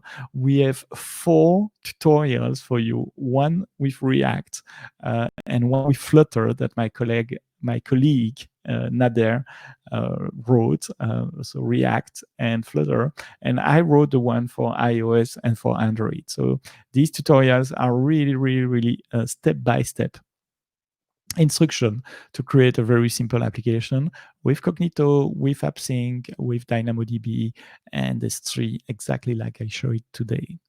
We have a question from Thibaut. Can we use storage and GraphQL and can we use storage and GraphQL and other service with user authentication? Yes, storage. So Amplify will protect the storage automatically with the user authentication. So actually, when you add your category for storage and GraphQL, the Amplify command line will ask you, how do you want to protect that? Do you want to protect it with an IAM key or with an API key in the case of AppSync, or maybe with an OpenID Connect token? So maybe your application is not using Completo. It's perfectly valid to do so. And you have an OpenID Connect, a JWT token, and you want to reuse that token to protect access to the API. Or the last option is to use Completo, and then Amplify will do everything for you. So yes, you can use storage, GraphQL, and other categories of Amplify with user authentication. And I see that Carlos and Andres are very good at searching the AWS website because they found the page that I have here on the screen. It's also in the chat. So feel free to click on that link or to take a picture of that link so you can find 4 tutorials: React, iOS, Android, and Flutter. Talking about podcasts, the AWS user group in Peru has a podcast, if I understand correctly what you said at the beginning. There is a Spanish podcast for LATAM as well, run by my colleagues, solution architect in LATAM. They have 16 episodes right now, and they are creating more every month. I have a podcast as well, but it's in French, so unless you are speaking French, it will not be super useful for you. So maybe this one is much better for you in terms of language because it speaks Spanish. But otherwise, you can find me on Twitch, on LinkedIn, on YouTube, and I have a lot of code. All the Amplify sample code that I show you today is also available on my GitHub, and it's pretty much consistent. It's Sepsto everywhere except on Twitch. Voilà, muchas gracias. Bien, merci à tous. Thank you for attending. I can take any question now or question just after on Twitter. I will continue to follow up the conversation with you on Twitter. Andres, Carlos, your turn. Wow, that was such a great presentation, Sebastian. I mean, Seb. I mean, Seb. Yeah, this is it. That was great. I'm not a developer, but I'm really interested of coding a little bit in Android and in iOS applications and another kind of great stuff that you show us. So that was so good. I have a little questions, maybe just Sure. in the serverless perspective. I mean. So let me put it on the screen to discuss a little bit about it. One of the things my boss will tell me maybe, and in a lot of projects that we start about serverless, and we are just figuring out if we are going to do it in containers or we're going to do it in serverless. So this approach that you show us, we can see all the powerful things in serverless, but how can we gain more view in a project and make it full serverless? What are the advantages of doing serverless instead of doing containers, for example? Actually, it's not one or the other. You can do containers and serverless as well. So containers are there since quite a couple of years now, and it's an easy way to break down your application in small pieces.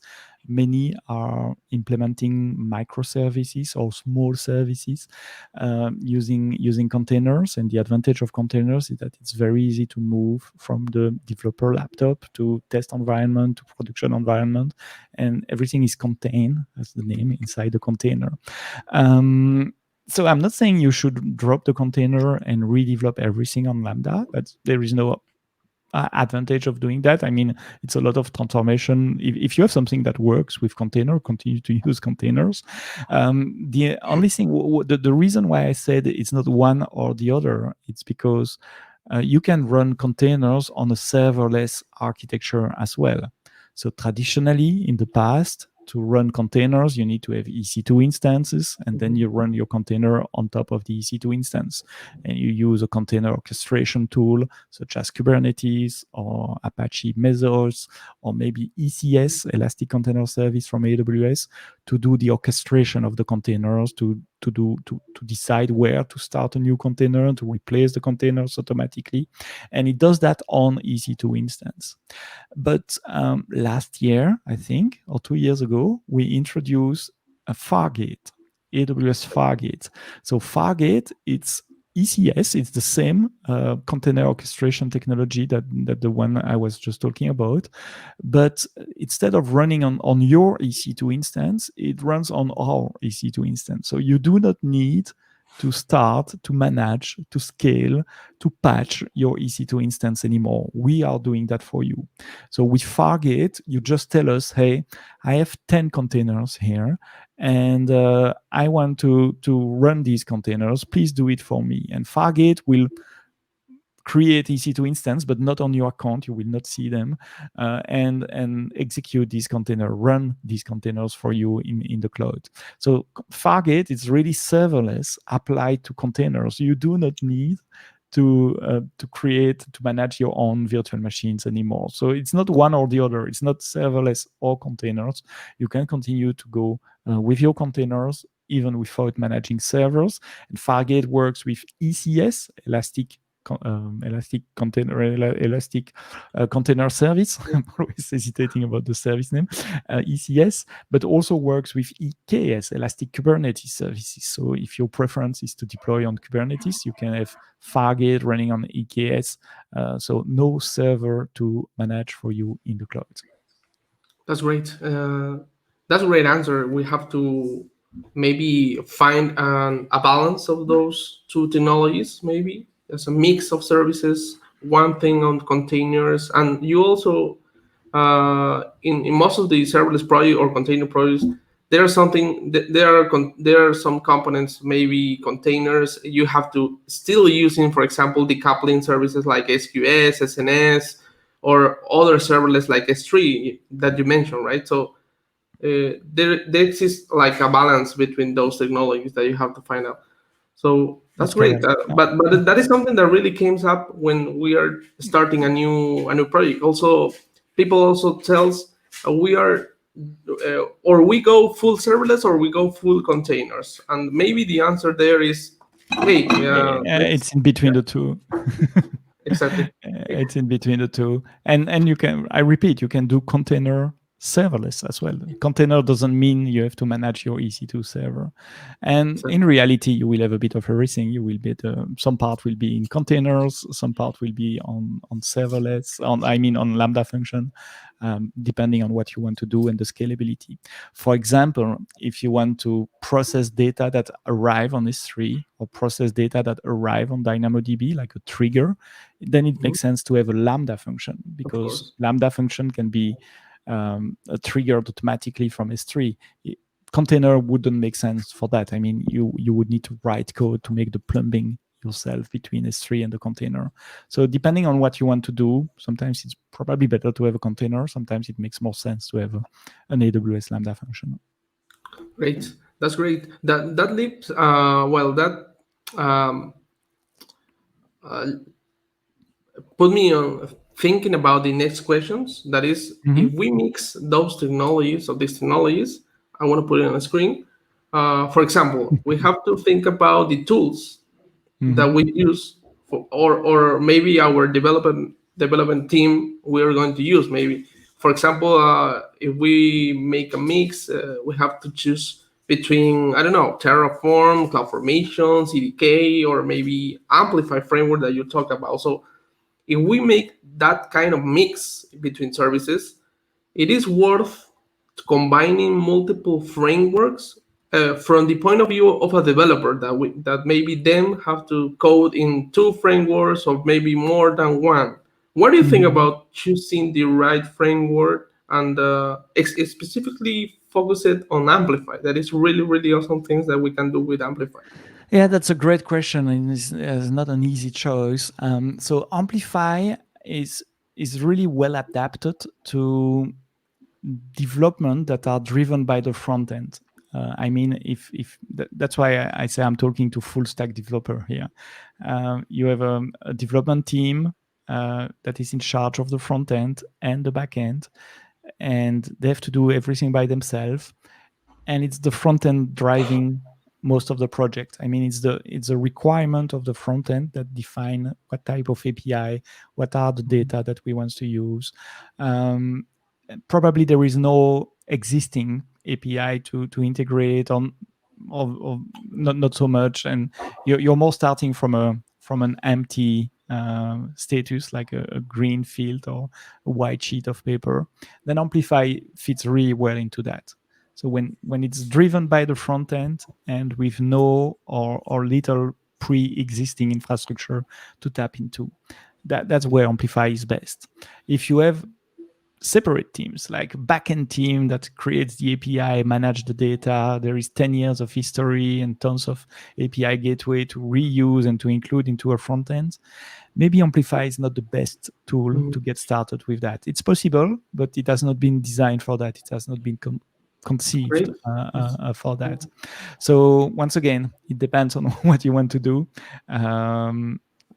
Where Amplify really shines is for when it's the front end developer that is driving the development. Okay. So it's focused on more of front end developers. That's really Yeah, it's a focus yeah. on front end developer. That's a good summary. There is a question in the chat from, let's say I have some legacy application. Is there any service that I can help that can help me to wrap the application and host it on Fargate? Looking forward to take advantage of serverless containers. That's a difficult question because it depends on your application. Not all application can be containerized and run in a container. For example, if you have a huge SAP ERP enterprise system, SAP doesn't work in a container. If you have a huge Oracle database, maybe it doesn't fit inside a container. So it really depends on the size of your application and how easy or not it is to break it down in small pieces and break it, like we say, break the monolith into different services. I don't necessarily want to say microservices because it might be fat services, but the point is to try to break the different part. And the way to get started most of the time is to understand the dependencies between the different modules of the application and start with the easiest, start with the low hanging fruit, the apple that you can take easily without any tools. Maybe the user profile service, or maybe, it depends on your application. And first isolate that, and then isolate a second one, and then a third one, and do that iteratively until all your application is break down into multiple parts. That's a great strategy in taking the easiest parts, or maybe not the easiest, but the one thing that maybe are not the core of the application, and maybe you can try to convert those applications or to serverless Exactly. first. Exactly. Yes. I'm not saying it's easy. It's very easy to tell you that during a meetup on Twitch. Yeah, you just do that and that. In reality, it's more complicated. It will take time, but it's doable. It's doable. That's the message. You can Great. do it. That's great. I have the last questions. That are my three questions. Mhm. I think, but I think you're going to help a lot of people that are listening to us talking about serverless, or maybe their first experience in serverless, and also developers. So the third one is this. I think there are like sounds like they are common questions, but what are your recommendations for testing serverless in local environments? Mhm. I heard a lot about developers saying that they need, or they are in the need of testing in local Mhm. environments, and maybe they are not used to use, for example, Cloud9, or maybe Mhm. deploying every time just to check if Lambda is working good, or if, I don't know.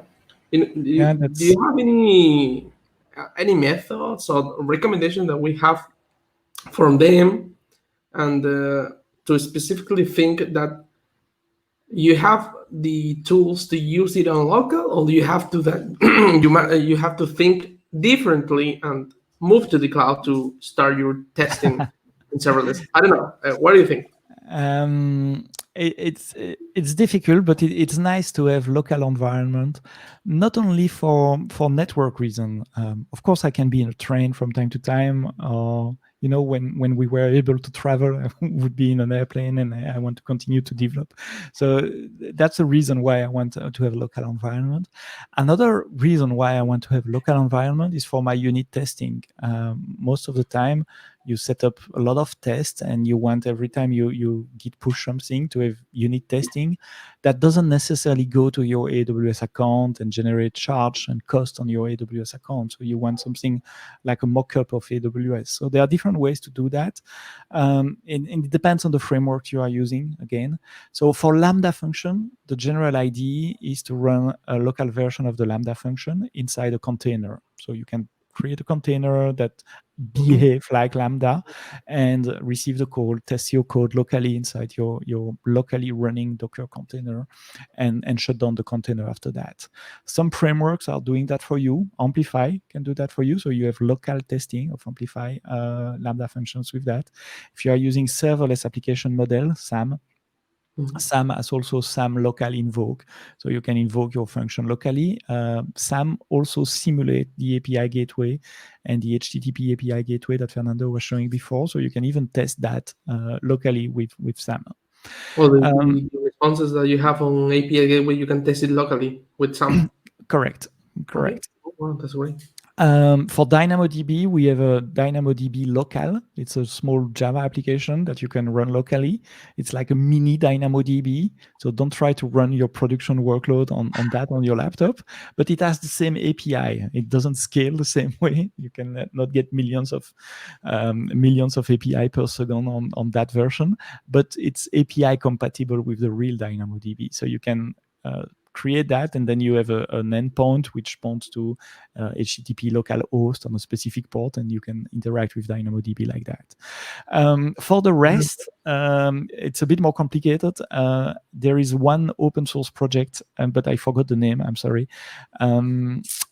It's called I will find it quite easily if you give me 2 seconds to search.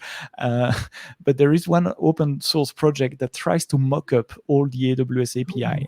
Yeah, And so you can run that inside a container. It gives you an endpoint, and it has a mockup for S3, for DynamoDB, and for many other services, for Completo. So you can try to use that. I will find it. It's yeah, I think that is authorized the most or difficult part. That replicate all, and uh, if there is something that you said that there is an open source tool that will be great to share. yeah. And So you can share the specifications. Moto is one of them. Oh, sorry, What? Moto is one of them. It's not Oh, the one I was thinking about. It's not that one, but I know that one. Actually, the one I was thinking about is from using that in Soto project. So if I search for Soto project, I should be able to find it. So Soto is it's an unofficial SDK for Swift, and because I'm spending a lot of my time in iOS, spend time there. But yep, I have to. Maybe there I will find that to answer your question. Workflow CI.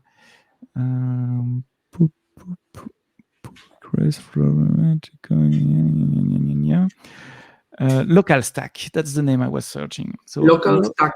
Local stack. Yeah. So it's on GitHub as well. Oops, it's a bit too big probably. I think I have the link here. I think. Yeah, localstack.cloud.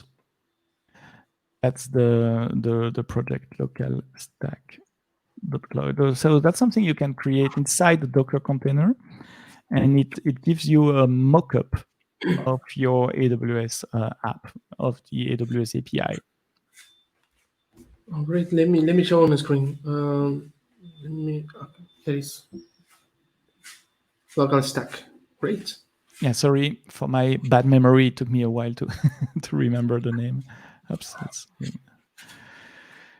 but yes, okay. So there are a couple of options to test offline. Okay, thank you, Seb. So that was a great session. I also I want to end this session. Just do you remember about what I told you about the questions? Yeah, sure. Sure. So I think there is a time. It's the time now to ask a couple of questions for giving away some AWS credits. I'm going to say it in Spanish for everyone can understand correctly. Very well. Muchachos, los que están activos todavía en el chat, sería bueno que estén atentos a las preguntas que va a hacer Sebastián. Vamos a hacer giveaways de créditos de AWS. El monto es sorpresa, así que estén atentos y respondan, y dependiendo de eso les enviamos los créditos. ¿Sí? Okay, go ahead.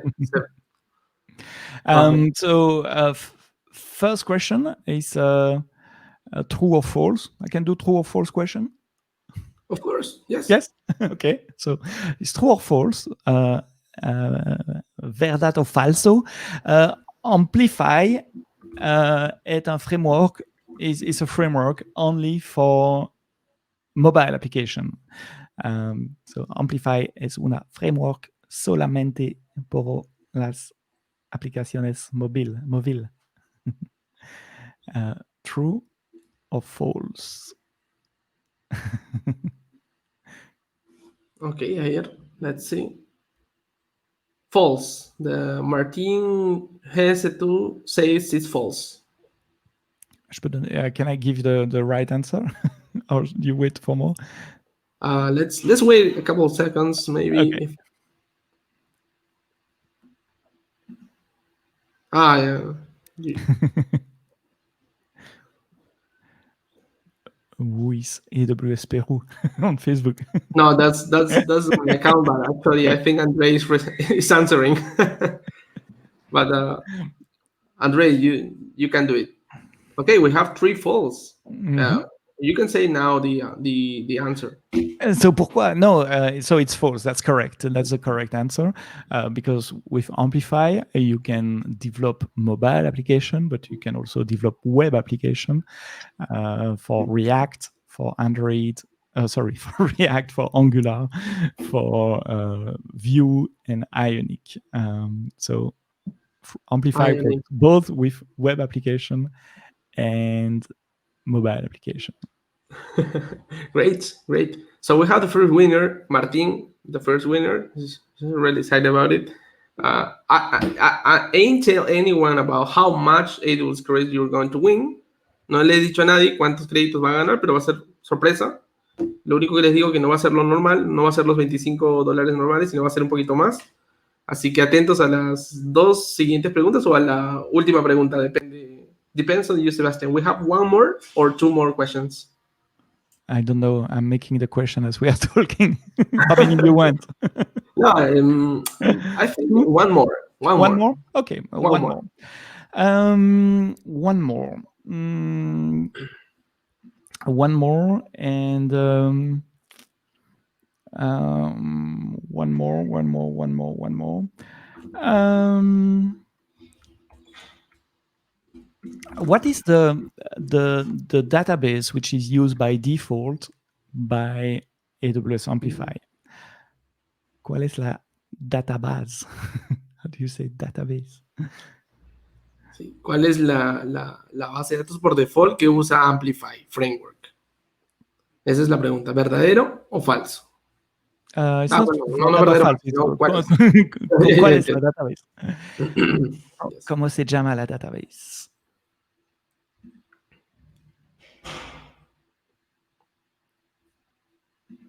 Ta-dam. I give the name, I think 100 times during my talk. I repeat, check. Of course, yeah, we have the first answer, Dynamodb, the first option. Let's see if we have someone else.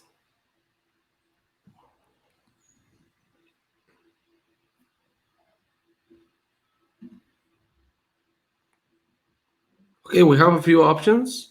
Of course, MX says it's DynamoDB. Martins again is saying GraphQL. Okay. Andre is also saying it's GraphQL. What do you say, Seth? GraphQL is not a database. GraphQL, it's an API language. It's a way to create an API, like we have REST and we have GraphQL. So it's one or the other. And so GraphQL is implemented on AWS with a service called AppSync. And AWS Amplify is using DynamoDB. Yes. Amazon DynamoDB as a database. So DynamoDB is a NoSQL database, key value store that is designed to scale to millions of rows.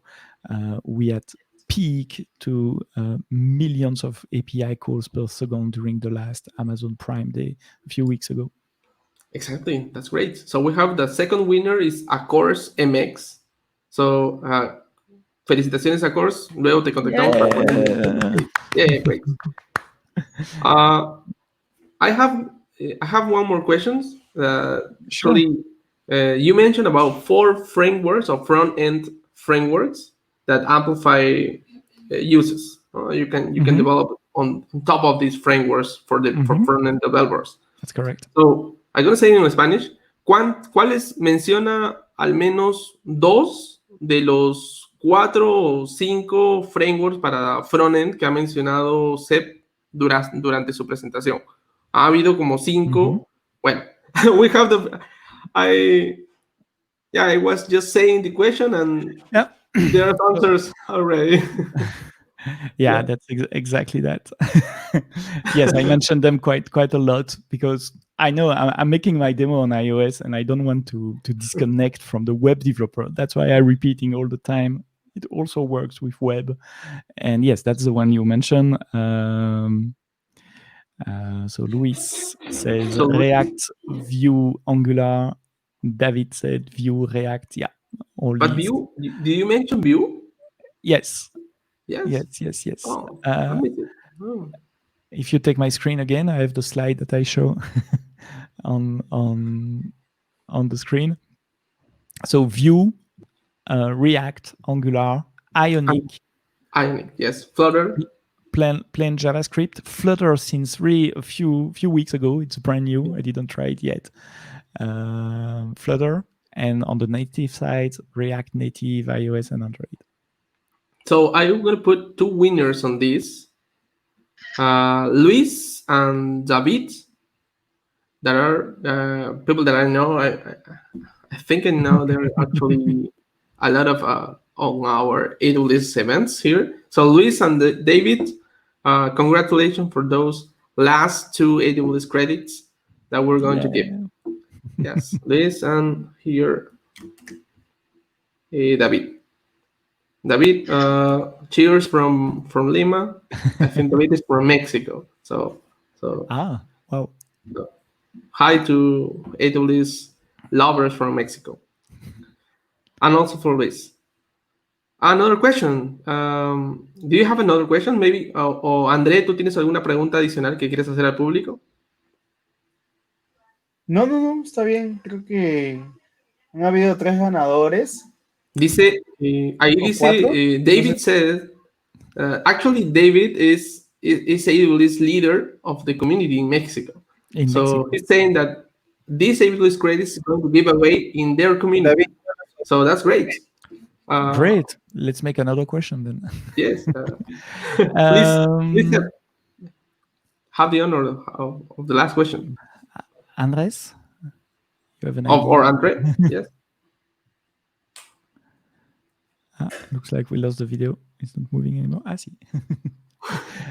A question on Amplify.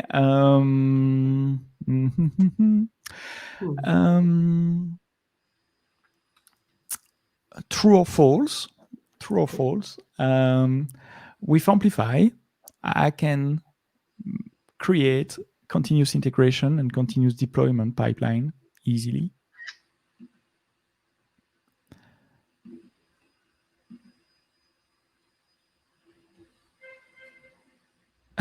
So true or false? Can I create continuous integration, continuous deployment pipeline with Amplify?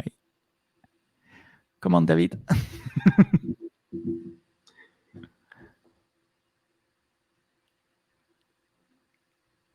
I think David had the right answer. It's true. It's true. Yeah, that's correct. Martin is saying integrated with GitHub, GitLab, code commit. Correct. Yeah, it's excellent. So it's not in the command line interface. You need to go to the console for that, and inside the console, and of course it applies only to web application, not to mobile application. Yo creo que il est possible utiliser Bitbucket aussi. Oui, GitHub, GitLab, code commit, Bitbucket, correct. Bitbucket also, yes. Great.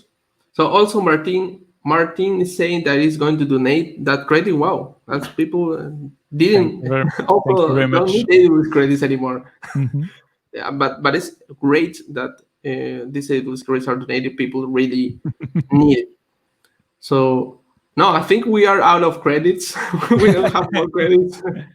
David, I'm so sorry. We didn't have more credits. We have to just a few ones for the next event, and we are just done from this year.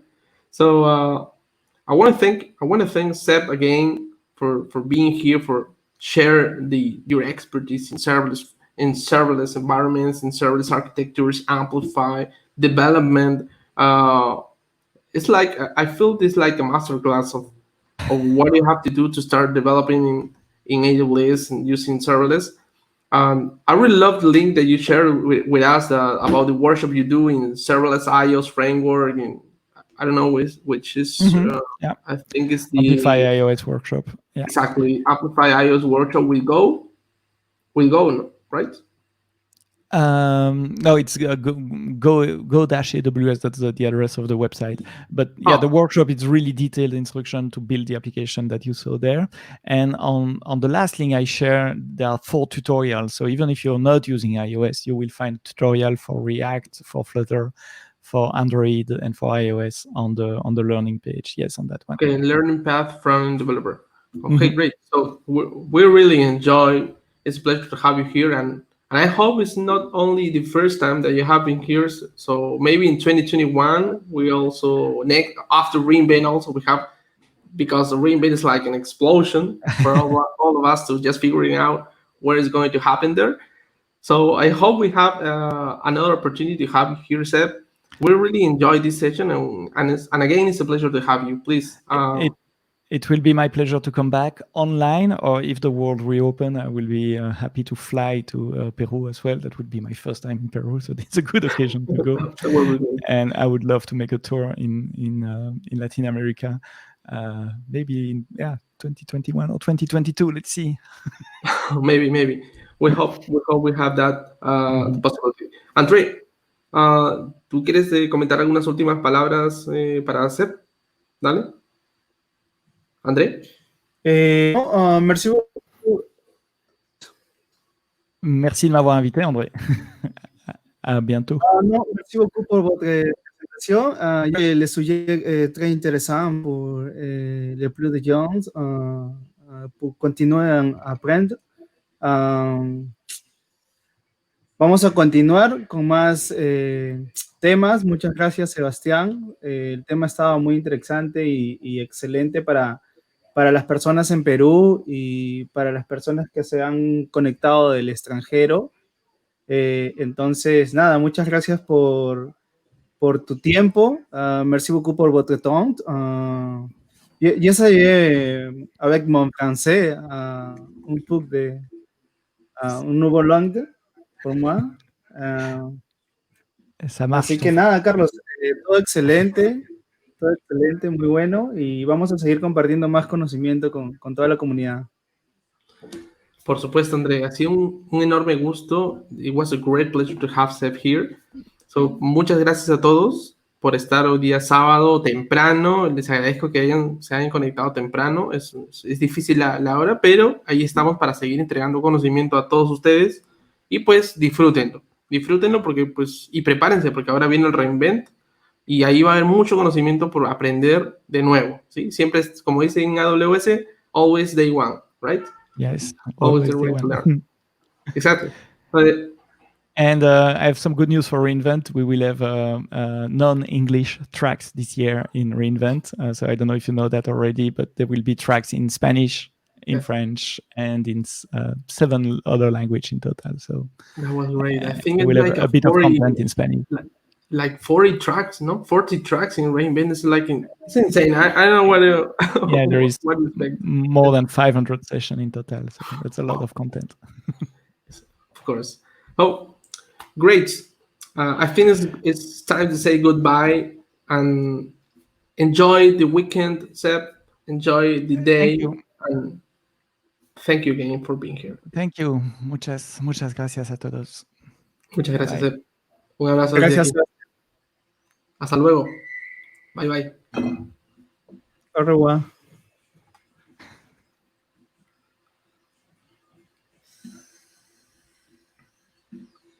Bueno, André, ¿qué tal? ¿Qué te pareció? Rápido, unos comentarios últimos antes de terminar.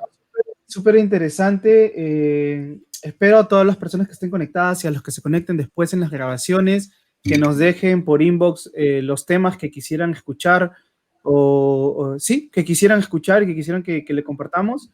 Y nada, por último, nuevamente agradecerles a todos, a los que ganaron, que nos escriban por inbox en Twitch para compartirles los créditos. No se olviden de que pueden repostear las ligas de la comunidad para que más gente pueda seguir aprendiendo y así hacer como una bola de nieve, ¿no? Que mucha más gente siga sumando. Exactamente, eso es lo importante. Cabe resaltar también, antes de acabar, que se viene el reinvent, como habíamos dicho, y no se pueden perder ninguna de las cosas que van a venir. Nosotros vamos a hacer una cobertura especial del reinvent y les esperamos que pues se unan y disfruten, ¿no? Porque el contenido va a ser en inglés, la mayoría en inglés y poquito en español, y nosotros nos vamos a encargar de darles a ustedes la mejor cobertura que se pueda en español y con los updates que necesiten durante las próximas 3 semanas con el equipo de la comunidad de AWS User Group Perú y otras comunidades que van a ir sumándose a esta iniciativa de cobertura, que va a ser complicada, pero estamos ahí para poder apoyarlos, ¿no? Nada, yo creo que esto ha sido por hoy. Andrés, si tú quieres agregar algo más y cerramos aquí. No, terminamos que se conecten al reinvent, como lo acabas de decir. De hecho, nos vamos a dividir en algunas, ¿cómo le digo? Novedades que den en el reinvent en español. Creo que tú principalmente vas a estar dando los tics del reinvent y quizás algunas personas de la comunidad puedan estar apoyando para sumarse y poder llegar a más gente. De hecho, si algunos gustan apoyar, que nos escriban y podemos coordinar para que también nos apoyen haciendo los tics de reinvent y que no se pierdan en los keynote, ¿no? Que revisen la página de reinvent y el tema que más le interese pueda estar atento en su horario y se puedan programar.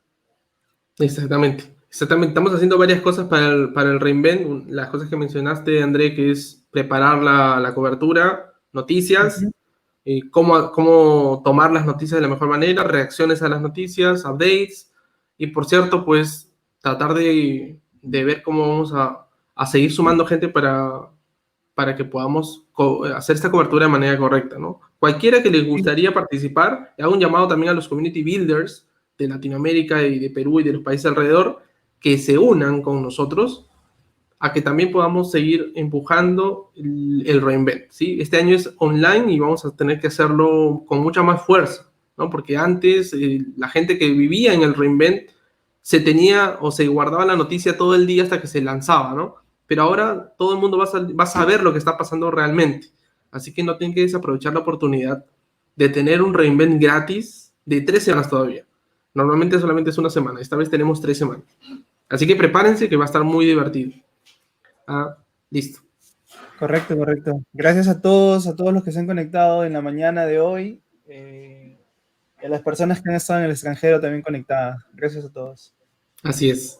Solamente para terminar, no se olviden, muchachos, ahí suscríbanse a todos los links que ven por acá. Ahí, André, si es que creo que te vemos un poco cortado. Ahí yo me pongo acá. Ahí está. No, creo que al revés. Me muteas a mí en cámara y te pones a la izquierda.